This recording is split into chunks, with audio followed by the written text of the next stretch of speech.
Konė Šabanienė ir tikrai asmeniškai labai laukiu šitos diskusijos. Tikiuosi, kad bus karšta kaip ir kėdės, ant kurių sėdim. Patikėkit, tikrai nešaltos.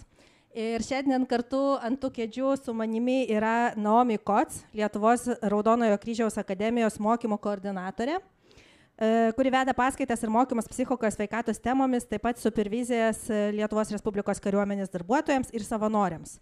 Ir tos supervizijos padeda užtikrinti psichosocialinę paramą bei prisideda prie perdegimo prevencijos. Labą dieną, Naomi.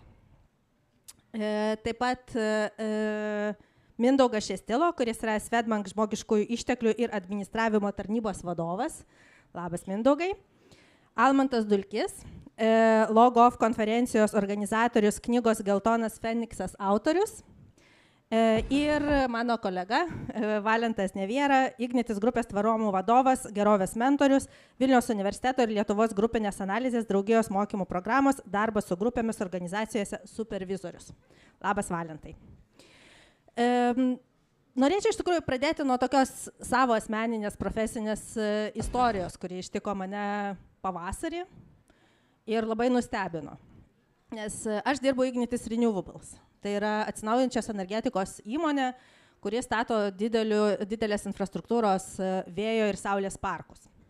Tai mums yra norma, kad kandidatai ateidami pas mus, darbuotojai dirbdami pas mus, sako, aš čia prisijungiau dėl prasmės, dėl misijos, Lietuvoje vardan tos Lietuvos, užsienyje dėl žaliosios planetos, dėl ateities kartų gyvybės. Tai, toks ateina tam tikrų momentų, žinot, atbukimas, kad, prasmė yra savaime suprantamas dalykas ir čia visi dėl jos ateina. Ir kaip ir normą priimu. Ir štai pavasarį turim tokią situaciją. Mūsų verslo specifika yra, kad mes kiekvieną projektą statydami turime darbą su bendruomenėmis. Tai važiuoja komandos, susitinka su bendruomenė ir bando paaiškinti, ką čia mes darysime ir kaip mes sugyvensim. Ir niekada nebūna, kad visi labai džiaugsmingai priima mūsų darbuotojus, tai įtampos pasitaiko neretai. Bet kas nutiko šį pavasarį, kad ta įtampa perėjo į smurtą, į psichologinį smurtą, į grasinimus, į skambinimus mūsų darbuotojams su pasakymas, aš žinau, kur tu gyveni, aš tave pasitiksiu, tu ten toks ir toks. Ir tada vadovų komanda nusprendė, kad it's not okay ir reikia sustabdyti. Mes pasikvietėm visus žmonės, kurie dirbo su to projektu ir sakom, žinokit, mes stabdom tos susitikimus. Ir tada man buvo šokas, nes darbuotojai pradėjo realiai su mumis ginčytis. Pradėjo sakyti, ne, jūs taip negalit, mes turim važiuoti, mes turim eiti, jeigu sustabdysim, viskas vėluos, laiku nepavyks padaryti, tai projektai nepavažiuos, tai ką čia negalim. Ir aš negalėjau tiesiog patikėti, kaip žmonės nemato, kad jiems reali grėsmė kyla. Ir daug kartų ten nuskambėjo, kad čia yra misija, mes turim padaryti savo misiją. Tai su tokia ilga, žinokit, įžanga nebe priežasties. Aš tikiuosi, kad šiandien jūs man padėsit suprasti, kur čia ta misija tapo kažkokiu nukrypimu, iškrypimu, dėl kurio žmonės nebemato, kad jie papuola į grėsmingas situacijas, dėl ko jie savisaugos instinktą išsijungia ir praranda. Tai gal pradėkim nuo tos prasmės savokos. Kaip jūs suprantate prasmę darbe? Matau, kad Almantas jau griebė mikrofoną, tai... Ne, aš negriebiu, sveiki, aš galvoju, kad mes vis tiek į mikrofonus turim šnekėti. Būtinai. Gal norėtum ir pradėti tuomet? Apie prasmę, ne? Aš gal apsitai norėčiau, čia girdėjau tokių, žinot, užuominų, kad labai toksai politkorektiškas šitas diskusijų festivalis, tai pasijuokėm su Božena, kad mane gal pakvietė, kad aš biškį praskieščiau šitus dalykus, nes mėgstu kartais pasakyti nebūtinai labai patogių dalykų. Tai įsikontekstinant, man atrodo, vieną žingsnį atgal dedant, labai svarbu pasakyti, kad jeigu jūs 10 verslininkų paklaustumėt, kodėl tu darai verslą, jeigu sąžiningai jie visi atsakytų, tai galutinė stotelė yra vis tiek uždirbti pinigus, uždirbti pelną. Mes čia galim kalbėti nukrisdami apie misijas, apie viską, bet ne vienas iš tų žmonių, kalbu apie komercinės organizacijas, nepasakytų, kad mano tikslas yra padaryti, kad mano klientai būtų laimingi ir mano darbuotojai būtų laimingi. Tai tu labai blogas verslininkas tada esi, jeigu tu taip galvoji. Bet jeigu žiūrėti labai ilgoj perspektyvoje ir žiūrėti į tvarumą, tai reiškia, kad tu nori daryti verslą ne 3 mėnesius, ne pusę metų, tu nori daryti verslą 10 mečius. Tai tikėtina, kad paieškoti misijos arba vertybių, dėl ko tu tai darai ne tik dėl pinigų, bet dėl to kažko papildomo, yra labai prasminga. Žiauriai sunku, jeigu tavo verslas nėra, Ignitis ne visai verslas, nes didžioji dalis priklauso valstybei akcijų, bet mes čia turime ir bankų atstovus. Tai bankui gal lengviau, bet jeigu tu gamini USB adapterius, reikia pasėdėti, pagalvoti, kokia ta tavo misija gali būti. Gali būti pabandyti juos gaminti tvariau, nebūtinai iš to plastiko, kuris ten po to skęsta vandenynuose. Tai misija yra baisiai toks neapčiuopiamas ir sudėtingas dalykas. Atsakant į tavo klausimą taip labai trumpai, kodėl žmonės nepajunta ir po to iškepa, tai neretai galioja tas, verdančios varlės efektas, kad mes prisijungiam prie kažkokios organizacijos, kuri galimai pasako, kad mes čia darom kažką misijinio, labai vertybiško. Ir po to tu net nepastebi, kaip tu verdi ir ypatingai jeigu tau nepasiseka su vadovais, tai baigėsi tuo, kad arba perdegi, arba jeigu turi gerą ryšį su savo kūnu ir savo psichika, tai supranti, kad laikas pasitraukti iš tos organizacijos, nes tikrai jinai veda į pražūtį. Tai sorry už tokį filosofinį užbėgimą, bet man atrodo labai prasminga yra įsikontekstinti mūsų diskusijoje. Dėkui tau. Mindaugai, matau, kad norėtum papildyti. Sveiki visi. Aš galvoju, pratęsiant kolegos mintį, jeigu verslo savininkui galbūt iš tikrųjų ta misija ir prasmė yra pinigų uždirbimas, bet jeigu taip kaskaduojant į organizaciją, į darbuotojus, ta prasmė jinai gali būti įvairialypė. Ir iš tikrųjų nepaslaptis, vienam ta prasmė yra labai aiškiai, jinai komunikuojama, tai yra tam tikras finansinis uždirbis ir tai yra jo prasmė. Kitam yra prasmė, tai yra labai gerai praleistas laikas, tai yra tos 8 auksinės valandos, kurias mes praleidžiame darbe arba su darbu, jam yra prasmė, kad tas laikas būtų įdomus, smagus ir jisai turėtų tam tikrą fun elementą. Kitiem yra prasmė, tai yra įtaka per įmonės produktus, per elgesį, tai kai jisai įtakoja visuomenę.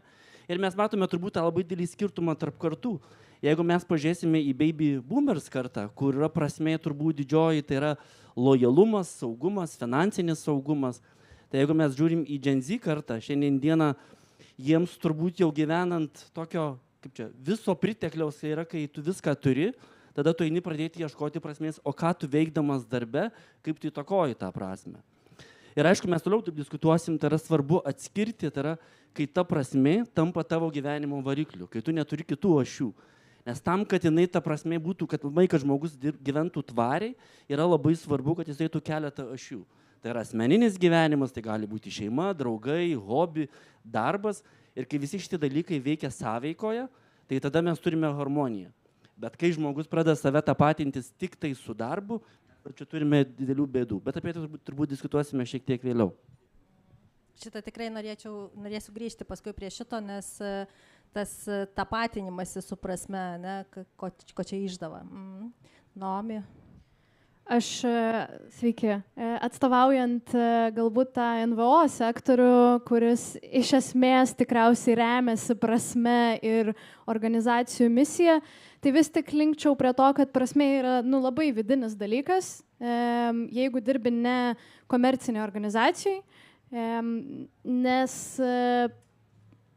laikaisi ne iš tų benefitų, kuriuos duoda organizacija, tai ne sveikatos draudimas, ne kažkokios kitos, kažkokie kiti privalumai, bet laikaisi iš tos idėjos ir misijos.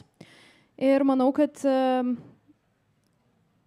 tikriausiai šiuo atveju svarbiausia yra prasmė slypi tame, kokį indėlį kuri visuomeniai, kokią vertę sukuria, ką atiduoda ir kaip gelbsti kitiems. Dėkui tau. Valentai, kokie tavo pamąstymai? Sveiki visi. Aš kažkaip, kai galvoju apie tą prasme, tai tą tvarumo tokį konceptą prisimenu ir jį pabandysiu išversti. Man atrodo, kad prasmingai yra tai, ką tu darai, neišvaistydama savo gyvybinių resursų tam, kad patenkintum šios dienos poreikius ir galbūt šiek tiek apie rytdieną pagalvotum. Tai aš ir galvoju, kad pinigai šiaip teoriškai ir praktiškai matyt galėtų būti puikiai prasme ir kiekvienam iš mūsų. Ta prasme, einu į darbą tam, kad tas 8 valandas, 9, nežinau kiek pasirenku dirbti, kad per jas uždirbčiau tai, kas man padės tada jau kažkokius kitus tikslus įgyventi. Man atrodo, puikiai prasme galėtų būti. Ir šiaip iš principo niekada nebandžiau išvirti varlės, bet girdėjau, kad mitas yra tai, kad varlė šylant vandeniui neiššoka iš puodo, ten išverda. Tai kažkaip galvoju, kad ir mes kiekvienas matyt galim tą prasmę surasti tokią, kokia jinai yra mums ir neišvirti. Tai čia tik tai labai svarbu tas savistabos matyti elementas ir kalbėti apie prasmę taip abstrakčiai bendrai matyti neverta, nes kiekvienam iš mūsų jinai yra absoliučiai kitokia. Jūs palėtėt labiau per perspektyvą žmogaus, ne? Kas ta prasmė. O kokios jūsų mintis yra apie tai, kodėl organizacijos vis dažniau pabrėžia tos prasmės, tai nėra labai naujas dalykas, nekalbėti apie misijas ir panašiai, bet naratyvas tas toksai stiprėjantis yra. Ką čia jūsų manimų įmonės organizacijos daro, taip vis eskaluodamas šitą temą?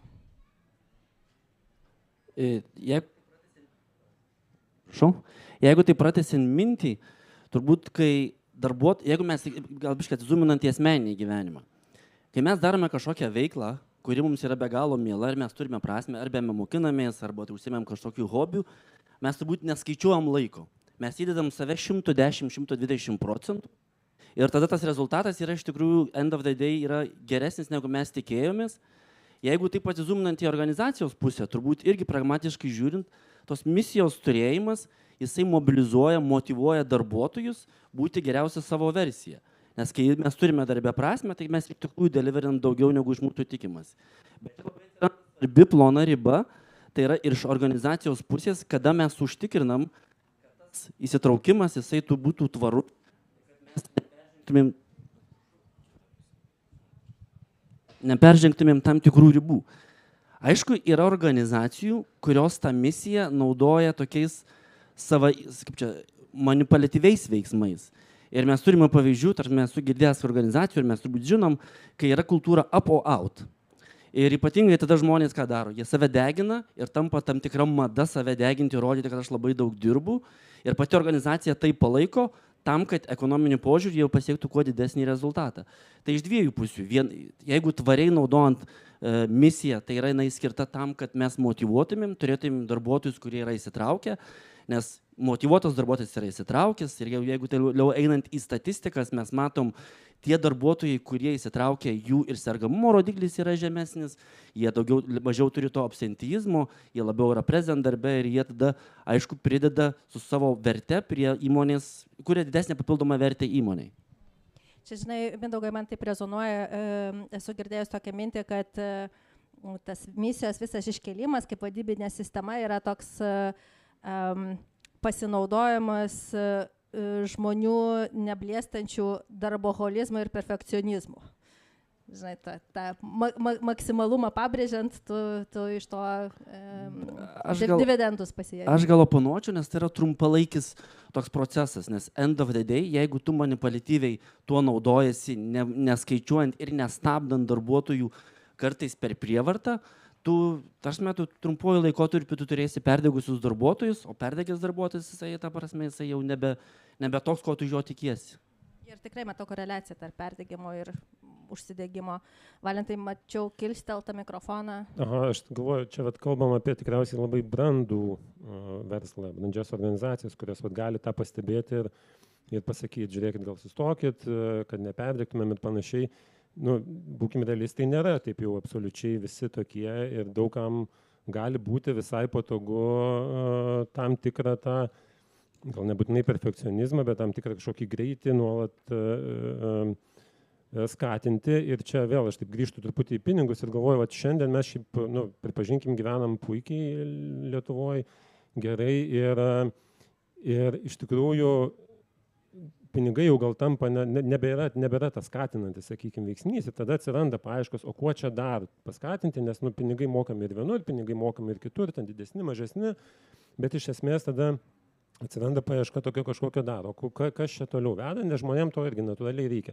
Jeigu aš galiu dirbti ir čia, tai kodėl aš turėčiau rinkti šitą organizaciją? Tada tos paieškos užsisuka, pradedam organizacijose ieškoti, kokia yra to prasme, bet vėl iš žmogaus perspektyvą grįžtant, man atrodo, čia tada ir sujungti, ar organizacijos prasme, ir mano prasme, mano vertybės iš esmės dera, čia yra ta pagrindinė užduotis, kurią turim atlikti.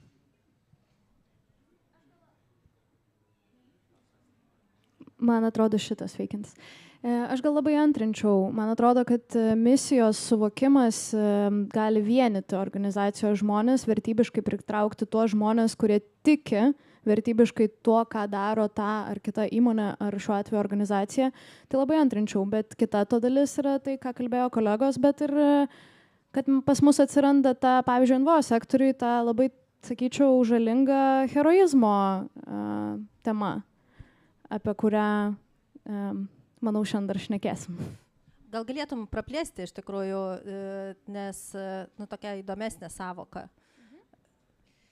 Nes verslo organizacijose dažniau išnekam apie perdegimą šitam kontekste, tai čia toks įdomesnis. Iš tikrųjų, humanitariniam sektoriui ir kitose darbuose, kurie yra ganėtinai aukštos rizikos perdegimo turinčiose, vis tiek kalbam apie tą nesveiką heroizmą, kuris atsiranda, kur aš turiu gelbėti, aš turiu padėti, aš gelbėsiu iki tol, kol pačiam nereikės pagalbos. Ir NVO sektorius, kadangi dažniausiai, pavyzdžiui, šiuo atveju Kryžius dirba su labai pažeidžiamomis grupėmis, su žmonėmis, kurie tikrai reikalauja daug dėmesio, daug pagalbos, ilgų valandų ir daug klientų, labai dažnai darbuotojai pradeda savęs nepaisyti, nes visiems čia sėdintiems reikia pagalbos. Ir čia jau kalbėsim tikriausiai, ką su to daryti, aš vis dėlto mėgstu eiti iš karto, tai ką su to daryti, bet dar grįšim prie to. Aš dar, žinai, jeigu galima vėl tokios įvairovės, žinai, iššokim su parašiutu ant žemės biški nusileist norisi, kaip ateina žmogus darbintis ir jam jo samdantysis vadovas sako, kad mes čia žiauriai misijiniai, vertybės mūsų ofigienos. Aš tikrai esu ne vieną kartą girdėjęs, bet tai žiūrėk, aš nei tos misijos užsitepsiu ant duonos, nei tų vertybių jūsų. Man kažkaip galit parodyti, ką aš, žinai, užsidirbsiu, ne? Tai mes čia visi apie pinigus pakalbėjom. Tai, man atrodo, žmonės vis dar prisijungia prie organizacijų turbūt dėl labai žmogiškų dalykų, bet jie pasilieka organizacijose dėl to, kokios vertybės yra puoselėjamos ir kokia misija yra tos organizacijos. Nes mes trumpuoju laikotarpiu pasižiūrėkime į Maslow piramidę, nereikia išradinėti nieko. Mes prisijungiam dėl saugumo, dėl kažkokio, netgi ta pati jaunoji karta, jie neteis dirbti dėl to, kad tik tais mes čia, žinai, drugeliai skraido ir vaivorykštės ir jodinėja vienaragį ant vaivorykščių. Niekam neįdomu. Norisi kažko, žinai, žmogiškai turbūt mėnesio gale turėti kažkokią tai piniginę finansinę naudą, bet aš pasiliksiu šitoje organizacijai ilguoju laikotarpiu, kai jūs man pasiūlysit kažką daugiau negu tai, dėl ko aš atėjau į šitą organizaciją. Over-deliverinti, ne? Under promise, over-deliver. Labai gera savoka. Man labai patiko Valento pasakymas, kad, mes labai gerai gyvenam ir iš tikrųjų mes Lietuvoje niekad nesam taip gerai gyvenę. Ir jeigu atsimint prieš kokius 15 turbūt metų, tai šita diskusija tokia nesąmonė būtų. Sakytų, hebra, ko prisiuostėte prieš lipdami ant scenos, kokios misijos, duokit nors biškį užsidirbti. Ir jeigu mes lygiai taip pat šiandien iš Vilniaus šito burbulo šitą diskusiją perkeltume į kokią Vilkiją, tai turbūt irgi stovėtų hebra, sakytų, kas čia per fokusininkai, ką čia, kas ta misija, nesupranta žmonės. Tai mes irgi norisi, kad truputėlį kartais nusileistume iš tų didelių bankų su visa pagarba, didelių Igničio fainų bendrovų visa pagarba, bet kartais labai faina yra pažiūrėti tą paprastą žmogų, ne? Kad visgi tų paprastų žmonių yra daugiau negu mūsų čia to Vilniaus burbulų. Aš tau trumpai paoponuosiu ir matau, kad turime du norinčius pareplikuoti. Bet aš žinai, su ko nesutinku, kad prasmė anksčiau ir prasmingas darbas anksčiau neegzistavo kaip savoka. Nes ypač ten mokytojai, gydytojai, tai irgi yra profesijos, samdomos profesijos, kurios visą laiką šitą turėjo elementą. Naomi pirma buvo, tai leisiu. Iš tikrųjų, Božena paėmė žodžius iš mano liežuvio, ar ne, iš mano burnos, nes norėjau sakyti, kad nelabai sutikčiau, kad anksčiau prasmės jausmo ir savokos nebuvo. Vis tiek mes turim daktarų, gydytojų, mes turim mokytojų, mes turim žmonių, kurie savanoriavo bet kokiu laikotarpiu, bet kokiam kariniam konflikte, kuris bebūtų, vis tiek buvo ir savanorių, kurie tai darė iš kažkokio pašaukimo jausmo, prasmės jausmo, visuomenės atsakomybės jausmo, tai sakyčiau, kad nesutikčiau su to, kad anksčiau to nebuvo, bet galbūt anksčiau tas komercinėse, tai gal komercinėse tai taip. Aš vėl noriu taip galvoti apie mokytojus, gydytojus, tai tikrai pritariu, labai prasmingos profesijos, bet nenorėčiau, kad kažkaip skambėtų, bent kažkaip ne, kad jie vieninteliai dirba prasmingus darbus, arba kad čia yra tie prasmingiausi darbai, nes, atminėjai apie tuos USB adapterius, ar ne? Tai aš ne apie USB adapterį, tada pagalvojau apie rozetės perjungėją. Pabandykit nuvažiuoti į UK, Jungtinę karalystę, nepasiėmę ten perjungėjo. Stresas iš karto, ne?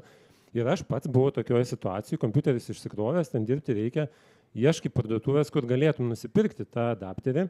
Jau perjungė ir galvoju, ta prasme, aišku, kokia prasmė ten, kad kitokia sistema, čia kitas klausimas, bet iš principo tai tas darbas, kad kažkas juos gamina, parduoda šalia viešbučio, tu gali ten greitai nusipirkti, atrodo labai prasminga. Tai kiekvienam darbe ta prasmė yra, ar ne, kažkas kažkada pradėjo ten gaminti automobilius ir gal ten varžtukus kalė, ar nežinau, ką ten skarda lygino, bet pradėjo, ne, tas išsirutuliojo iki to, kad mes jau šiandien turime elektromobilius, kažkokias labai naujas technologijas ir tai buvo galbūt toks labai, kaip paprastas ar ne monotoniškas darbas, bet labai prasmingas tam, ką mes šiandien turim, kažkur tas vis tiek nuveda. Tai man atrodo, kad apie tą tokią prasmę labai svarbu kalbėti. Dar kažką prisiminiau, ką norėjau pasakyti, šiaip apie mūsų prasmę, čia aš dabar sėdžiu ir galvoju, irgi diskusijos ir čia diskusijos dalyvių prasme, aš taip sėdžiu, galvoju, prasminga būtų diskutuoti su jumis, galbūt irgi labai, mes čia sėdėm ir verdam kaip tas varlės ir kol kas neiššokam, bet irgi numatyti kažkokią kiekvienas tame prasme turim irgi čia susidedam. Tiesioginė to žodžio prasme verdam čia, jeigu ką Saulutė mūsų negailė. Ir vis dar man kyla tas klausimas, vardan ko mes čia verdam ir dėl tos prasmės verda žmonės, bet noriu pereiti jau į tą kainą, tos prasmės jausmo, kuris jau toks yra ne dėl labai aiškiai sustatytų prioritetų, maždaug prisidedu prie geros patirties žmonių, kurie aplanko Jungtinę karalystę ir uždirbu pinigų. Bet kai iš tikrųjų jau pradedi nebejausti tos ribos, kur save kontroliuoji.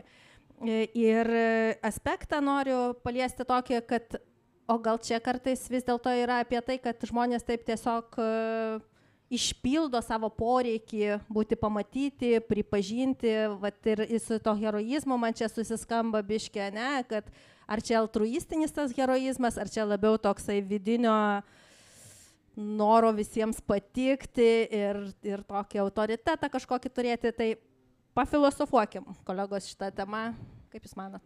Aš galiu pratęsti. Tik truputį replikuojant, galvojant, kas yra prasmingas darbas, aš šiaip kažkada reflektavau, galvoju, kur aš nesuprantu prasmės tam tikro darbo. Tai yra, jeigu mes nusipirkam visi televizorių kažkokią būtinę techniką, ten yra tokia visą laiką eina tokia knyga didžiulė su galybė daug instrukcijos. Ir aš galvoju, tas žmogus, kuris rašo tą visą instrukciją, jis turbūt supranta, kad tą dalyką skaitys turbūt 0,1% žmonių. Ir galvoju, kaip tokį žmogų sumotyvuoja rašyti tokią instrukciją. Arba BMW, kas daro posūkius. Arba BMW posūkius. Bet gal jau ten turbūt jam yra pažadėtas, gal kažkoks tai ekonominis šitas ten apdovanojimas. O kalbant apie tą heroizmą, turbūt yra du dalykai. Tai sakyčiau, vienas pirmas tai yra asmeninis aspektas. Kai žmogus pradeda save deginti, aš turbūt galvoju, kad tai yra žmogaus negebėjimas atsizūminti ir susidėlioti savo gyvenimo prioritetų. Ir turbūt patarimas visą laiką tai yra, nepaisant, ką mes veikiam šiandien dieną, sustoti, atsitraukti atgal ir susidėlioti savo gyvenimo prioritetus ir kas yra prasmė. Tai finansinė prasmė, tai yra šeima, draugai ir kažkokius susidėlioti tam tikrą balansą. Ir tada, kai tu turi labai aiškiai savo galvoj susidėjęs, tada darbas tau tampa tam tikra priemonė įgyvendinti savo tikslą, savo misiją. Ir jeigu to darbo misija sutampa su tavo asmeninė misija, tai yra fantastika. Nes aš kaip ir minėjau, tas išverčiama į tam tikrus skaičius. Tai yra darbuotojų sergamumą, darbuotojų įsitraukimą ir taip toliau.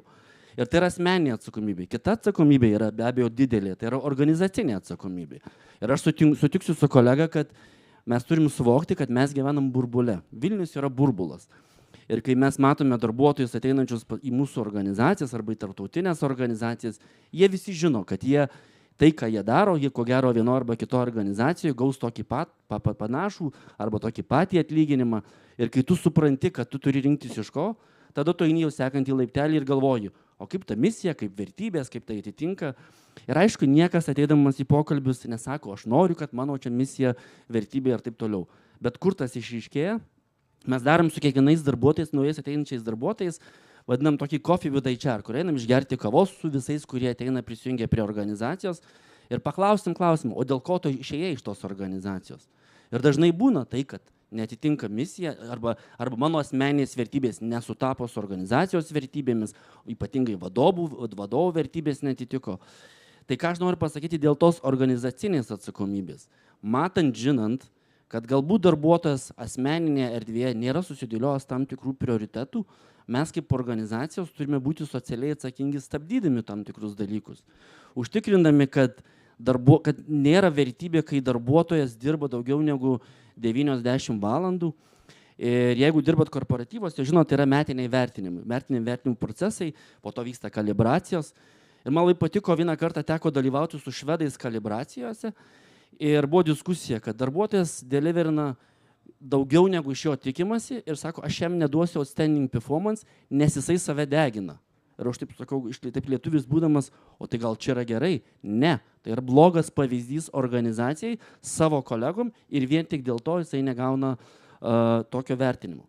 Vėlgi, tai yra burbulo organizacijos, neslėpsim, ir aš labai tikiuosi, kad provincijose, tose mažesnėse miesteliuose, tie darbuotojai, kurie išeina iš čia, grįžta atgal, jie neša tam tikrą patirtį, tam tikrą lūkestį ir aš manau, kad iš lėto mes tą visuomenę keičiam. Nes vėlgi, 15 metų atgal tikrai mes nekalbėjom apie tos dalykus ir ta prasme visiškai buvo prasme, bet jinai buvo visai kituose dalykuose. Šiandien 15 metų prabėgus, kai mes tikrai gyvename praktiškai turėdami viską, mes esame visai kitoje situacijoje, bet ten matau klausimas.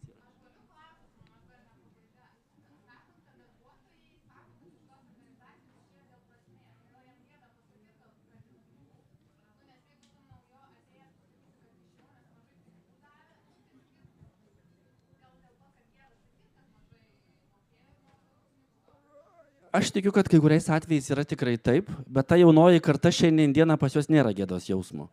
Jie kaip ką galvoja, tą jie ir sako. Ir tau pasako, kad mes klausim, ką mes galim padaryti geriau, kad įvedimo procesas, atrankos procesas būtų. Jie pasako tiesiai, nedarykit namų darbų, neduokit namų darbų. Kam ten tie 3 interviu, kodėl su manim nesusisiekė? Jūsų ten sistemos, visus teisių, tas gavimas ten yra galvos skausmas. Ir tu supranti, kad iš tikrųjų tai yra. Jie tą gėdos jausmo neturi. Ta gal vyresnioji karta, jie gal šiek tiek prakramtys, ką jie sako. Aš dar gal tokį įneščiau, kad pabandysiu įkasti kolegai apie tą rozetę, nes labai galvoju, taip susišvietė, žinot, kai koks vakarų kompanijos pardavimų vadovas, kuris ten važinėja, gal su šiek tiek padėvėtų Porsche, pas jį yra mintis, kad mes čia labai misiją darom su tom rozetėm, pardavinėdami čia ir kaip čia įgalindami žmonės keliauti. Bet grįžtant į Indiją, kur 8 metų vaikas surinkinėja savo mažais priščiukais, nes baisiai patogu, tai jisai dėl $2 mėnesio galė surinkinėja tą rozetę ir jisai negalvoja, kaip faina, kad aš įgalinsiu žmonės keliauti po pasaulį. Nu, čia toksai pamastymai šiek tiek, iš burbulo išlendant. Mes taip iš burbulo išlydom į archiburbulą švedišką, o dabar į tolimai už jūrų už marių. Ne? Aš, priimu, visiškai sutinku, gal tas pavyzdys negeriausias arba tiesiog jis toks labai simbolinis, bet aš taip irgi galvoju, mes čia esame iš didelių organizacijų arba patyrę tose didelėse organizacijose vakarietiškose arba sekančiose vakarietiškais pavyzdžiais ir aš apie tuos regionus, provinciją, kuri čia paminėta, galvoju ir aš pats esu iš mažo Lietuvos, iš kaimo esu ir galvoju apie brolį, pavyzdžiui, kuris maža mieste gyvena su šeima ir ten iš Vilniaus tiesiog išsikraustė gyvena ir džiaugiasi tuo paprastesniu gyvenimu ir tuo, kad tų korporatyvinių procesų, korporatyvinio bullshito, neslėpkim, ten tiesiog nėra. Yra paprastas, ta prasme, paprastas aiškus darbas su labai paprastom ribom, paprastų laiku, ką turi padaryti, kada turi padaryti. Ir tiesiog mažiau to viso kažkokių diskusijų galbūt, diskusijos gerai, bet to kas apsisuka apie paprastą darbą, kai organizacijos išdidėja, kai padidėja labai žmonių skaičius ir panašiai. Tai irgi kažkaip nenorėčiau galvoti, kad prasmės klausimas yra aktualus, tik tai jis tiesiog yra kitoks, dėl to, kad mes patys labai daug uždedam savo ir to neprasmingo darbo kartais. Aš noriu pritarti ir net ne iš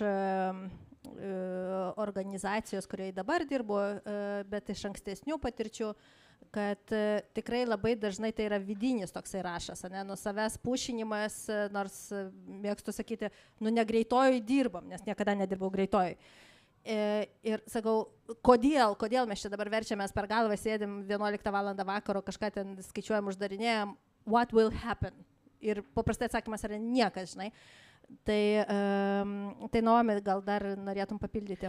Aš manau, kad visa šita diskusija, kuri yra, mes šiandien kalbam apie darbą, bet aš manau, kad kai mes kalbame apie provinciją ir bendrai, kai kalbam, kad, priminkim savo, kad darbas nėra vienintelis prasmės šaltinis gyvenime. Ir jeigu mes kalbam apie mažesnius miestus, galbūt ten nėra žmogui prasmės realizuoti save darbinėje aplinkoje, bet yra daug kitų veiklų, kaip pavyzdžiui, mes Kryžiui turim labai daug savanorių mažesniuose miestuose, tai mes matom, kad žmonės realizuoja save per kitas kažkokias platformas socialinės gyvenimo. Tai gali būti savanorystė, tai gali būti ta pati šeima, kuri kaip vertybė, ar ne? Tai tiesiog norėjau atkreipti tai dėmesį, kad kalbam dabar tik apie darbą.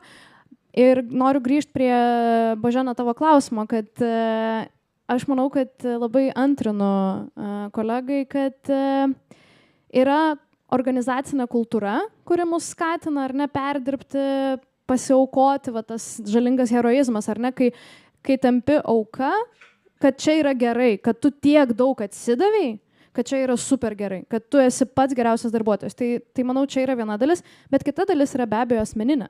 Tai tas siekis, savirealizacija, žodis labai mistiškai dažniausiai skamba, bet tas savirealizacijos siekis, jis tikrai gali privesti prie to, kad mes uždedam savo labai labai daug atsakomybės, kad mano darbas turi būti prasmingas, mano darbas turi, padėti kitiems ar tai atliepti kažkokių žmonių poreikius. Ir iš to spaudimo tikrai vidinio, kuris gali kilti, tikrai galim prieiti prie rizikos perdegti. Aš tiesiog pasidalinsiu taip labai trumpai šios savaitės istoriją. Sekmadienį pasiėmėm šuniuką iš prieglaudos. Šiaip aš esu toks žmogus, kuris prisigalvoju savo reikalų. Jeigu man užduočių neduoda, tai aš tikrai susigalvosiu tiek, kad man laiko darbo 8 valandų neužtektų. Tai aš mėgdavau anksčiau į darbą nuvažiuoti, kartais ir po darbo ilgiau likti, tiesiog kad ten pasidaryti, pagalvoti panašiai. Ir jau pirmadienį supratau, baigėsi ankstyviai tai darbe. Ir šitą savaitę labai džiugina ir prasmės tame yra kažkaip žymiai daugiau. Tai čia aišku pavyzdys gal toks nedarbinis, bet tų prasmių gali būti įvairiausių ir jos įvairiai gali reikštis. Tai galim jų paieškoti prieglaudose, pavyzdžiui. Labai antrinu irgi, turiu šunį iš prieglaudos, tai galiu tik paantrinti. Žodžiu, jeigu atrodo, kad viena problema užima per daug jūsų gyvenimo laiko, susiraskit antrą problemą. Aš kažkada turėjau vieną draugą, kuris vienu momentu manęs paklausė, sako, nieko įdomaus nebematau gyvenime, gal man vesti. Sakiau, vesk. 3 vaikų susilaukė. Tai keturgubas iššūkis. Pakreipti noriu tarsi ir tokiu biški netikėtų kampų, bet man atrodo labai aktualių. Ar jums nepasirodė, kad tas vidinis prasmės ieškojimas ir tas deginimasis ir reiklumas savo ir heroizmas, jis sustiprėjo su karo pradžia Ukrainoje ir kad tie visi geopolitiniai neapibrieštumai, jie kažkaip dar labiau užaštrino šitą vidinį konfliktą žmonių. Ar čia vėlgi mano burbulo? Čia aš gal šiek tiek konteksto vėlgi pabandysiu įnešti, tai atsiminkim, kas vyko prieš prasidedant karui. Tai buvo pandemija ir tiesą pasakius, jeigu apie Lietuvą šnekant, tai mes niekada nebuvom labai emociškai atspari tauta. Tai mūsų tas toks, psichikos sveikata niekada nebuvo stiprioji mūsų dalis.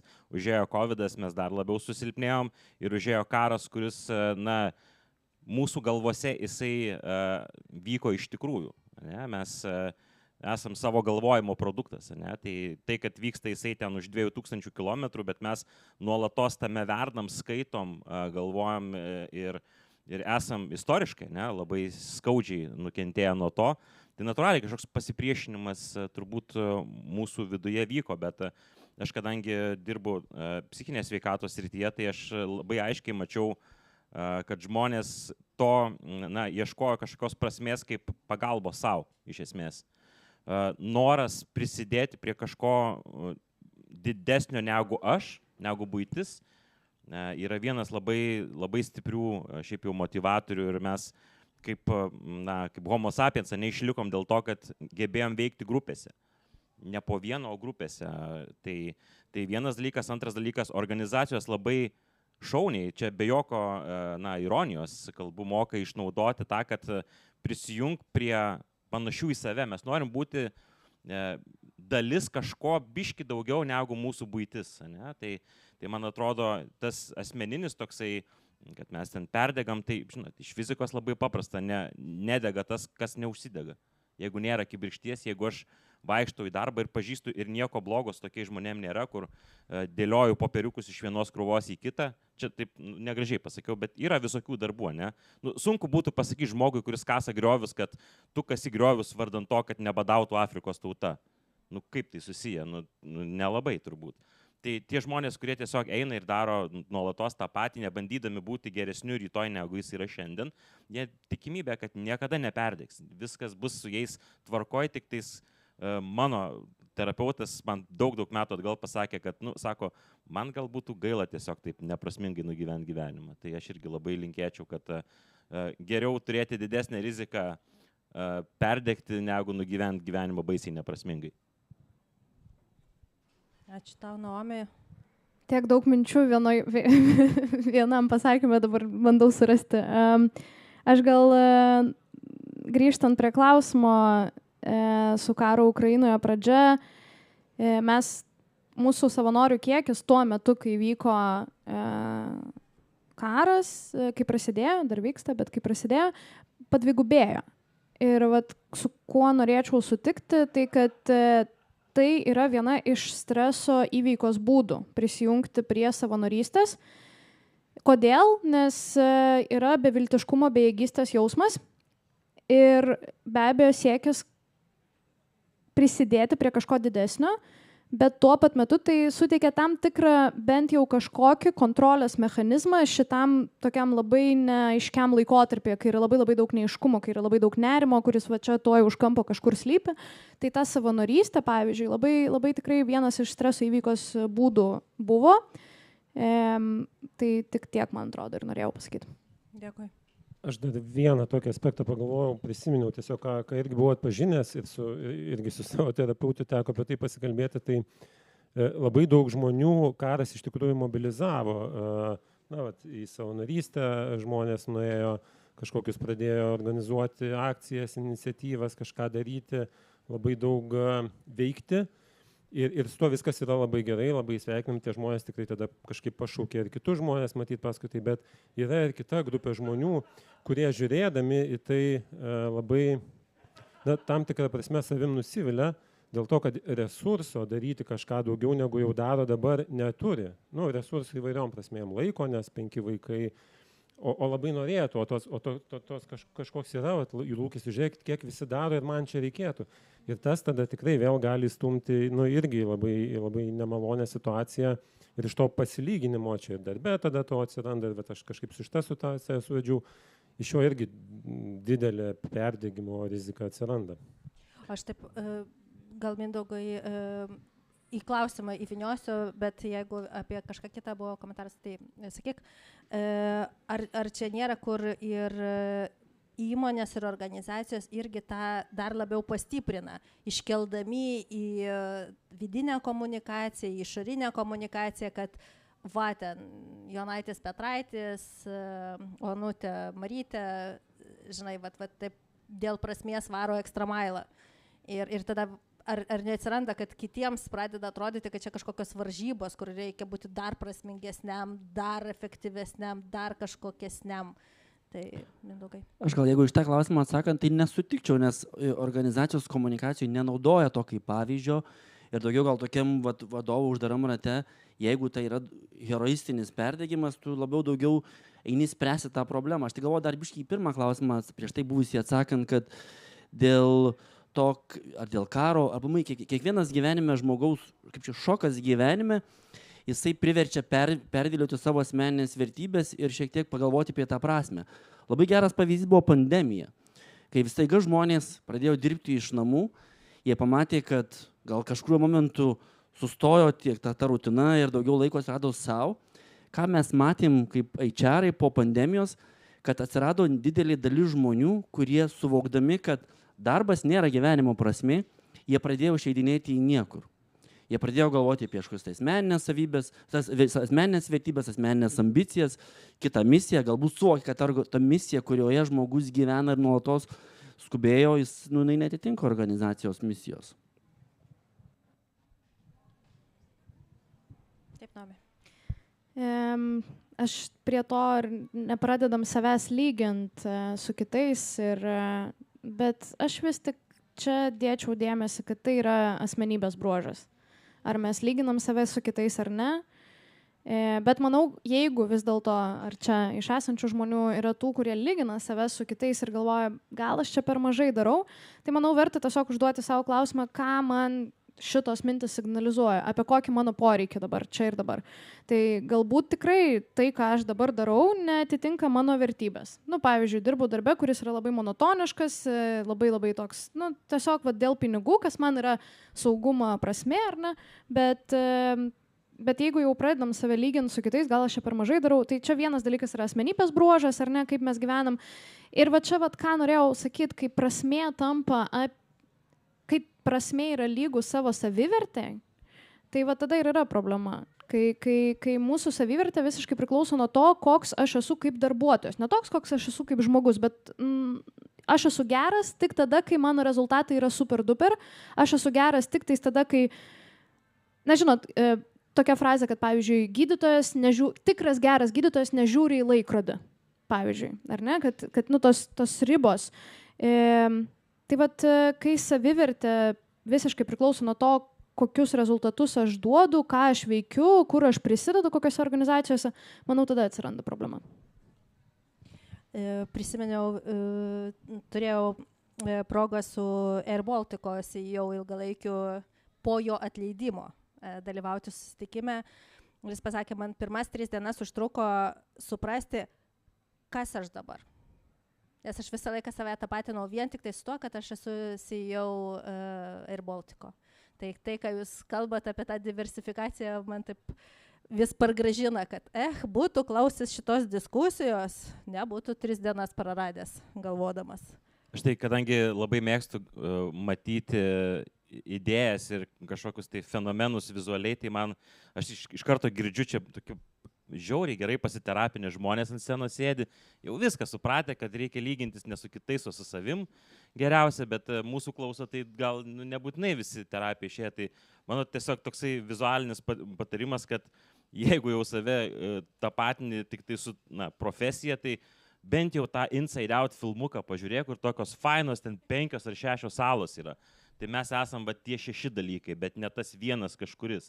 Nes jeigu tas vienas sugrius, tai tada kažkaip nefaina. Tai toks kvietimas, kad gal tas kelias salas verta, ypatingai kalbant apie santykius, apie ryšį, kas turbūt prasmingiausia šiaip jau, o ne darbas prasmingiausia yra. Kad jau perėjom prie patarimų, tai gal vis dėlto pasiterapinę žmonės keletą, kas jums veikia. Čia, žinot, tas pričinimas kitiems, kaip jiems daryti. Jūs gal galit papasakoti, ką jūs darot ir kas jums veikia, kad nesusidegintumėt iš prasmės, nes vis vien turime ir NVO atstovų ir jūs savo veiklose irgi turite kampų. Tai aš gal tiesiog pratęsiu mintį, kad bent jau kas man veikia, tai čia irgi, kad negalvotumėt, kad čia baisiai nušvitęs esu, tai teko pagulėti ir psichiatriniai ligoniniai, kad suprast, kad biškį daugiau tų salų yra ne viena. Tai čia tiesiog, kad suprast kontekstą, kad aš irgi nesu čia tas, kuris kaip čia pričina, bet nedaro dalykų.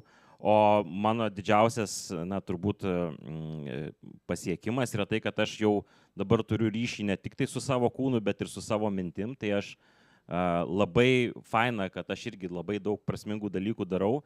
Ir būna, kad jau pastebiu, kad gali tekt grįžti į tą vasaros gatvę, ten man ne visai patiko.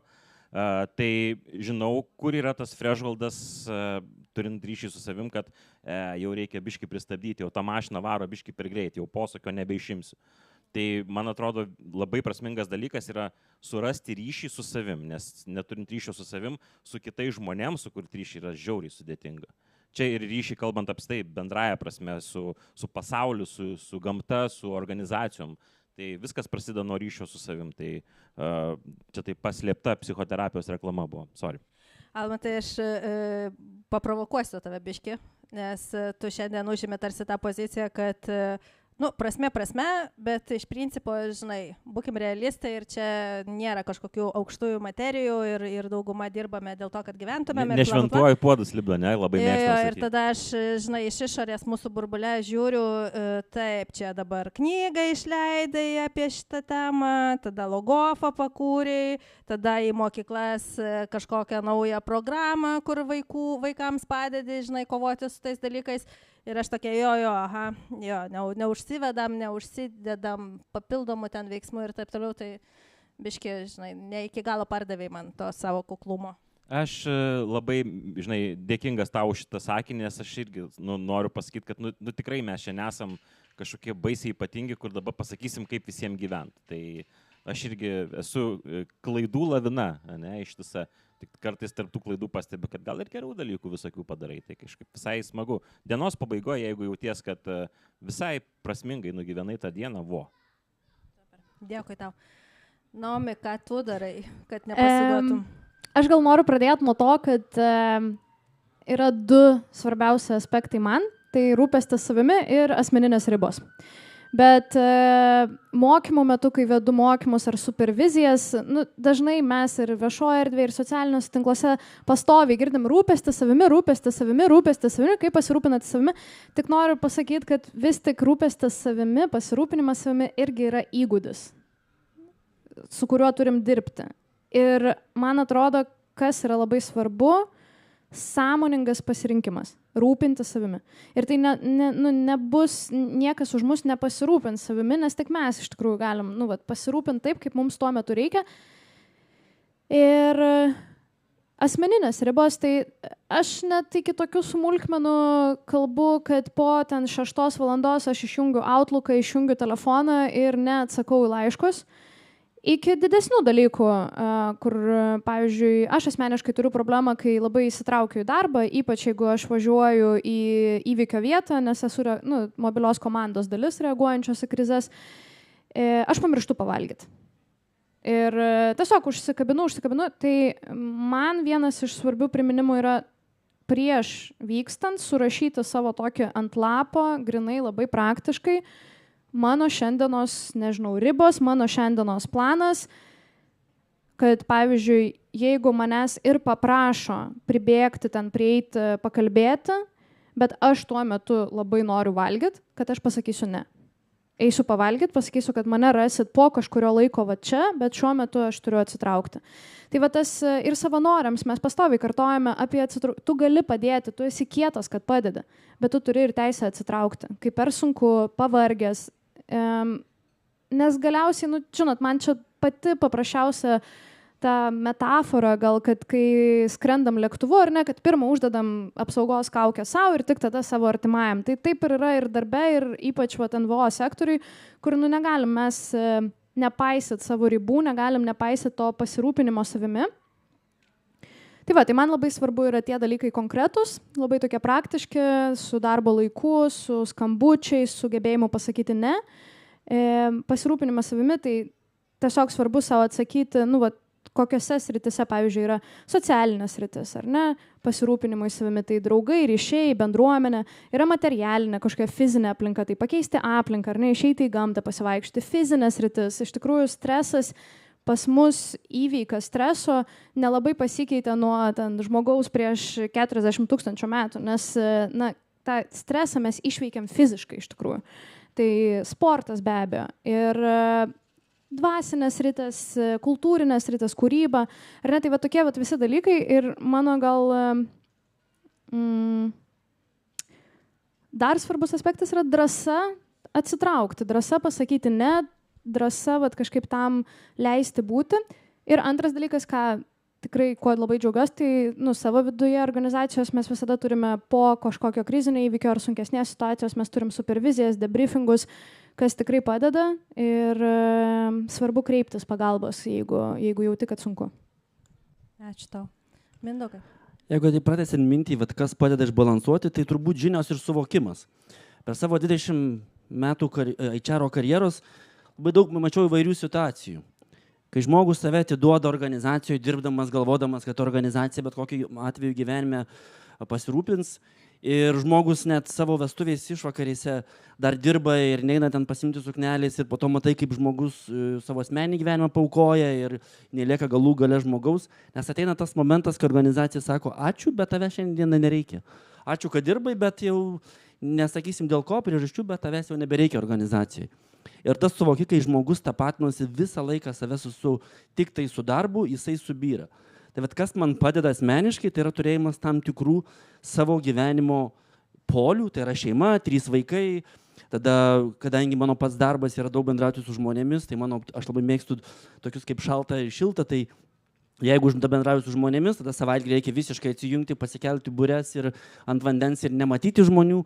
Ir aš savo komandai visą laiką sakau, darykit ir galvokit apie save, kad pirmiausiai esat jūs, organizacija gali būti, bet kada jūs tiesiog sakyti, ačiū, tavęs nereikia. Ir aš galvoju, tas žinojimas, kad tai yra tam tikri labai laikini dalykai ir pasistatymas tam tikrų gyvenimo savo ašių, jisai padeda tave išbalansuoti ir atrasti tą prasme, ne tik darbe, bet ir asmeniniame gyvenime ir galų gale nepasiekti tos ribos, kaip perdegi. Nes tu gali eiti tenai, galvoti, kad aš čia žiauriai fainai važiuoju ir aš manim labai visi tiki, bet tam tikrų momentų tavo kūnas vis tiek pasakys, kad enough, stop ir tada baigsis. O kai kūnas pasakys stop, tada organizacijai galėtų būti irgi nebereikalingas daugiau. Dėkui tau. Aš pratęsiant šiek tiek prisiminiau prieš, daug metų jau iš tikrųjų teko dalyvauti tokiam pokytį, kur buvo tiesiog restruktūrizacija, atleisti darbuotojai. Ir ten 25-26 metus išdirbę žmonės sakė, bet aš tiek laiko paaukojau šitai organizacijai ir dabar taip daro su manim. Ir tada kažkaip nuo to laiko atsimenu, kad norėtųsi niekada nepasakyti šito, kad tiek laiko paaukojau kažkokiai organizacijai, o norėtųsi kažkaip jausti, kad dirbdamas toje organizacijoje įprasminau save, nuveikiau kažką savo prasmingo, padariau kažkokių savo prasmingų dalykų, o ne paaukojau tą laiką. Tai čia vienas dalykas. Šiaip nieko naujo matyti nepasakysiu, bet kalbant Naomi, pagalvoju kažkaip apie tą rūpinimąsi savim kalbėjai ir galvoju, aš čia tiek kankinuosi nuo tos saulės, iš tikrųjų akis taip kenčia, galvoju, užsidėsiu aš tos akinius. Šiaip kažkaip nejaukiai prieš jūs jaučiuosi, tiesą pasakius, su tais sakiniais, bet galvoju, reikia man jau. Ja, ačiū. Man jau reikia savim pasirūpinti. Pokytis prasideda nuo pirmojo drąsaus išstojimo. Ačiū tau, Valentai. Bet ir čia yra apie tai, ką aš galvoju, taip labai trumpai pabaigiant. Aš kažkaip šiuo metu savo galvoju apie atvirumą ir tai, kad aš tikrai noriu būti atviresnis žmonėms ir savo organizacijai, apie tai, kaip aš jaučiuosi, ko man iš jos reikia ir tada jau derintis, kad jinai gali duoti iš tikrųjų tai, ko man reikia ir būčiau to. Tai kažkaip mokusi to, tikrai neišmokau, tikrai, bet čia yra ta dalis, ką norėtųsi stiprinti. Dėkui tau labai. Akinius užsidėjom ir galim dabar kreiptis ir matyti jūs, saulės nespigydami. Tai tokį vieną klausimą visiems turiu. Gal galite kilstelti ranką, kurie manote, kad dirbate prasmingą darbą? O ar galite kilstelti, tai čia įrodymas, kad čia kažkoks natūralus visgi dalykas yra. Arba čia auditorija, kaip sakoma, toks tokį traukia, žinai. Tai taip. Ir antras klausimas, kur paprašysiu kilstelti ranką, jeigu manote, kad prasmės turėjimas gali sudeginti jūs, privesti prie perdegimo. Daug mažiau rankų negu buvo prieš tai, čia užfiksuojam įrašui. Rankų buvo daug mažiau negu kas prasmė jaučia. Turime... Božena, nes tu klausai, ar galvojat, kiti tiesiog žino. Kas žino, kad perveda gali privesti prie perdegimo? Jei, tas pačios rankos beveik. Ačiū labai už atsakymus. Turime kelias minutės likusias ir gal tai yra graži proga, jeigu jūs turėtumėt klausimą arba sureagavimą tiesiog į tai, ką girdėjote. Čia dabar kaip tam šrėkia, kur aš. Taip, Ieva. Labas, Božena. Žiūrėkit, aš norėjau paklausti, turbūt, kai mokėmės visi mokykloje, nuretas iš mūsų galvojom, būsiu HR, būsiu vadybininkas, ar neturėjom tokių svajonę, ir ne visos organizacijos vis dar pričina prasmė, misija ar kažkas tokio. Ar verta pačiam darbuotojui, kaip jūs manot, atsisėsti ir pagalvoti apie savo prasmę, nes man atrodo, kad verta, nes jeigu tu nematysi, kasdamas tranšėją, tiesdamas kabelius ar kažką darydamas, bent kažkokios prasmės, tai tiesiog gali išprotėti nuo to, kad aš esu loseris, nevykėlis, aš niekad nenorėjau čia šito dirbti, aš dabar čia darau, nes reikia dirbti, nes turiu uždirbti pinigų ir tas toksai užsisukimas, bet jeigu net darydamas paprastą darbą, šriubindamas šriubikėlę ar ten sėdėdamas, vesdamas duomenis kažkokias sistemas, pamatysi kažkokį, dėl ko tu tai darai, gal vis tiek šiek tiek šviesiau bus tai daryti. Kaip jūs manot? Ačiū. Aš čia gal pabandysiu ne kiek apie prasmę, bet ką mes galim turėti vietoj jos, ypatingai jeigu mes kalbam apie, nes matau jaunų žmonių nemažai sėdi, tai galima turėti panašų dalyką iš P raidės, tik tais kitaip skamba, jisai gali būti planas, jeigu aš esu jaunas žmogus ir aš žinau, kad aš dabar kažkaip nežinau čia su ta prasme, nes nežinau, Kebra, tau 19 metų, tu čia, nežinau, ar labai tos prasmės ieškosi, bet turėti planą, kad, pavyzdžiui, bet noriu dabar, nežinau, užsidirbti, kaip pavyzdys, studijoms užsienyje, man 19 metų, aš turiu planą. Tai aš galiu nueiti į organizaciją, kurios, misija, vertybės arba ta prasme bus, sakys, Kebra, mes čia pardavinėjom tuos USB adapterius ir kalam babkės. Kokios prasmės nežinome šitų keywordų, mes kalam babkės. Ir tu pabūni, planą turi, užsidirbi pinigų, liuks. Ir tu po to supranti, kad čia buvo visai prasminga, ne? Praleist tuos 5 metus. Vėliau mes natūraliai, turbūt, kai tampam išmintingesni, vis mažiau norim arba pasiekiam tam tikrą kažkokį saugumo lygį pagal Maslow piramidę, ne, kad norim jau tos prasmės paieškoti. Tai man atrodo, kad dirbtinai skaityti kažkokius, tai nežinau, knygas ir galvoti, o tai kokia ta prasmė? Tai jeigu tu ieškai prasmės, nežinau, užsirašyk į filosofų būrelį, paieškokit jūs ten tos prasmės, bet jeigu natūraliai pas tave jinai neatėjo gyvenime, gal viskas irgi su tuo yra ok, mes kartais labai mėgstam pasakyti, oi, tai tu čia beprasmį darbą dirbi. Blemba, man tai, aš neieškau dabar šitam epizodė savo gyvenimo tų prasmių kažkokių. Ar aš dėl to dabar blogesnis esu? Aišku, kad ne. Normalu yra tam tikrais epizodais gyvenimo, neturėti prasmės, bet turėti tada reikėtų planą, ne?